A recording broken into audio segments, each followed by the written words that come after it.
You know, our family bought a place in Vail in '81, I think. Were you really disappointed that at least a part of the Continental Divide Wilderness Bill, what's now the Core Act, was not included in the Natural Resources Bill that passed earlier this year? Well, you know, I was thrilled that they actually had a hearing for the Core Act finally, which is great. It's been years in the making.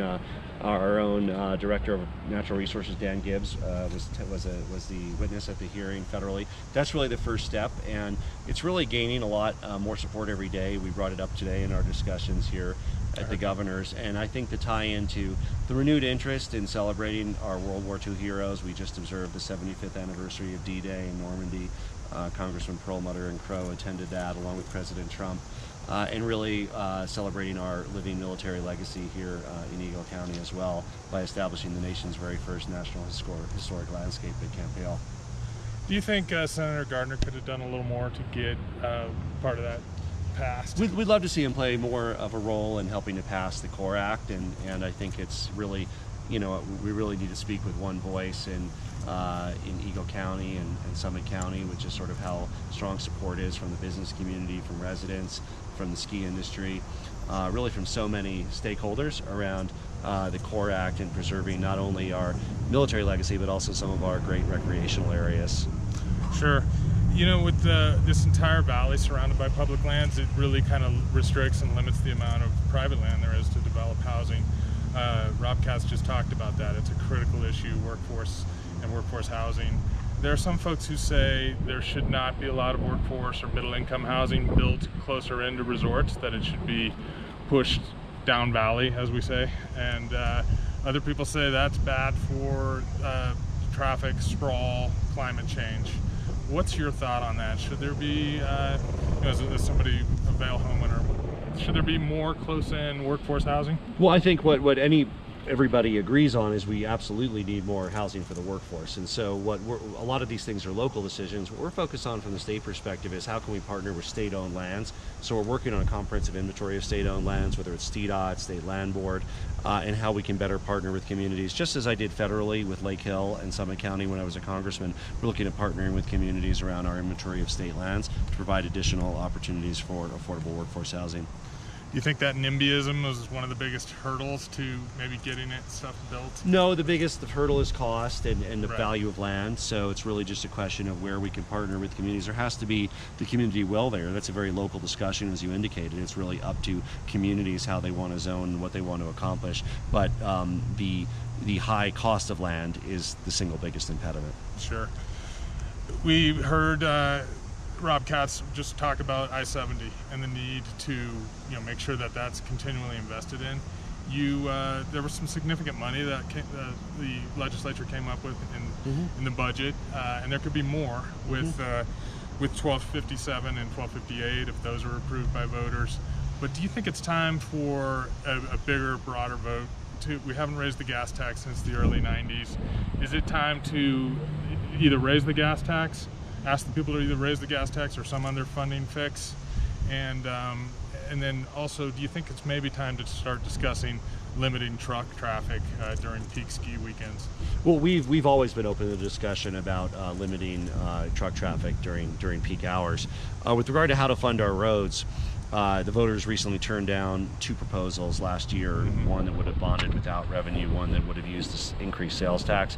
So it's clear what the voters don't want, but the question is, what do the voters want to accomplish? Certainly we're thrilled with the progress we made this session, increasing our initial budget request of $200 million to $300 million in funding for our roads, and we're exploring with Republican and Democratic leaders additional opportunities to fund the infrastructure we need.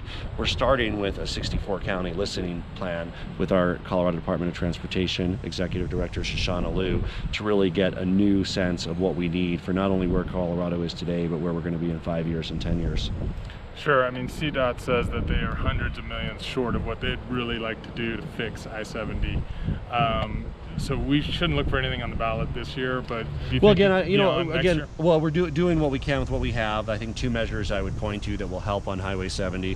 One is we created a ticketable offense for passing a snowplow and V formation, the cause of numerous accidents that you've reported on over the years. Traction bill. And the second one is around the use of snow tires, or if you're not a four-wheel drive vehicle, again, another cause of cars that are off the road or unable to move. So we're hoping to, through better traffic safety, provide some additional help the traffic flow quicker through, just as we did when we worked for the fire suppression system in Eisenhower Tunnel, which we got federally funded a few years back, decreasing time that would need to be closed.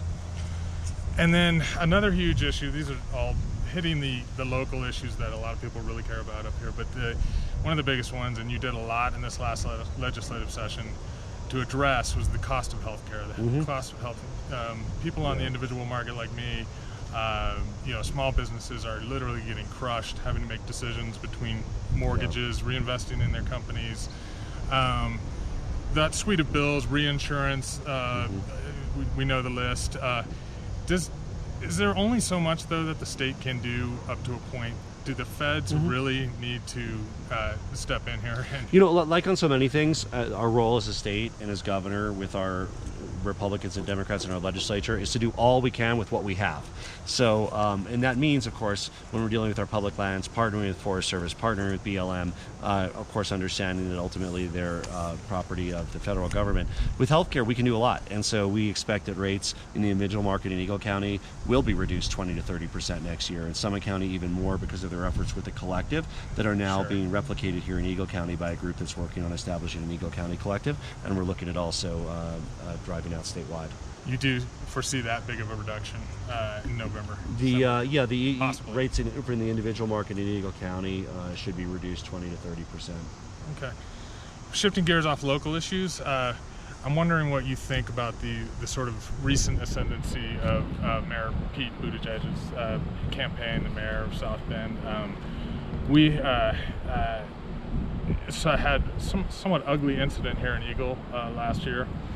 Some homophobic bumper stickers aimed at your campaign. Something at the sheriff too, right?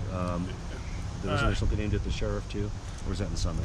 That might have been in Summit, but it's just unfortunate, obviously. But you wound up winning Eagle County by a wide margin. You won the state by a wide margin. You're the first openly gay governor in the nation. Do you think that the country's ready for an openly gay president? Well, I think we have a lot of great candidates, and I'm friends with a number of them. I know Pete. I worked with Beto O'Rourke in Congress for many years, and worked with Senator Warren. Obviously, I know John Hickenlooper and Michael Bennett very well, and they're dear friends. So, I think there's a lot of great candidates. We moved Colorado's primary date up to Super Tuesday, so Colorado voters will have an opportunity to have their say in the nomination of both major parties for president. I think with Mayor Pete, who's I think his biggest issue is that his last name is difficult to pronounce. So I think that's that's probably the Buttigieg. Buttigieg. Right. So I think if, people have to learn to pronounce his last name, and he's obviously has a great legacy of service to our country as a decorated soldier as well. But can you put his campaign in the context of the 50th anniversary, this being Gay Pride Month and the 50th anniversary of Stonewall? I mean, does it seem as if the country has turned a corner? There's been tremendous progress in civil rights. If you look at, the Civil Rights Act, the Voting Rights Act, Brown versus Board of Education, to Barack Obama, the first African-American president. If you look at Stonewall, now the first gay governor of a state, opportunity to elect, there's several members of the Senate that are gay. Tammy Baldwin and Senator Sinema of Arizona. So, I think that there's less of a barrier than ever before, and I think Americans judge people on what are their plans for the country, how you can improve their lives, and the content of your character. But you've got to stick to the hometown favorites at this point. Well, as I said, I'm friends with a number of folks, and I think it's great to have Coloradans running because we've never had a president who's from Colorado. We've had several run, Tom Tancredo, Gary Hart, and now we not have one, but we have two running in the same year. So at least they'll provide a voice for Colorado issues on the national stage. And then you were one of the first members of Congress to vote to begin an impeachment probe into Donald Trump. Joe Neguse, who won your seat, has now come around to that as well. What would you, if you were still in Congress, let's play a what if, what would you be saying to Speaker Pelosi right now? Well, what they need is full cooperation in their hearings, responses to subpoenas. I understand there was an agreement reached, I think, this morning between the chair of the Judiciary Committee and the Attorney General. So I think it's a question of, we want to know what the facts are, how widely or how directly was the president implicated in the damaging reports of the special counsel, and making sure that people are fully answerable. So I think, they should have an open mind, but I think that proceeding with subpoenas and investigation is important because the American people deserve the truth. Sure. And then bringing it back to the local politics, I'm wondering what your thoughts are. You managed to get a very progressive agenda on many fronts: energy, healthcare, some of the stuff we've already talked about. There's been a state Republican backlash in the form of recalls, although only 2 that have actually submitted petitions. I'm wondering what your overall take is on that, and especially when it comes to Tom Sullivan, who basically did what he ran on, and that was the red flag bill, which our police chief here in Vail supports, and our sheriff here opposes. And it's very controversial, obviously, but what do you think about the recall politics? Well, obviously, we were very excited. We got free full-day kindergarten done this legislative session. I visited Avon Elementary a few months ago. Sure. To highlight the importance of not only kindergarten but also additional preschool slots. We freed up over 5,100 preschool slots across Colorado, and kindergarten will be free full day across our state. On the big issues, Democrats and Republicans work together. Most of the healthcare, whether it's reinsurance, whether it's transparency, these were all bipartisan efforts. Republicans and Democrats supported them. Same with full-day kindergarten. And I think it's really showed what we can do when we work together. Obviously, I support Tom Sullivan, and as you indicated, he certainly is following through on what he ran on. And I'm confident that if it does come to a vote, the people will honor that he kept his word and did what he said he was going to do. What about sheriffs who say they will not enforce the red flag bill?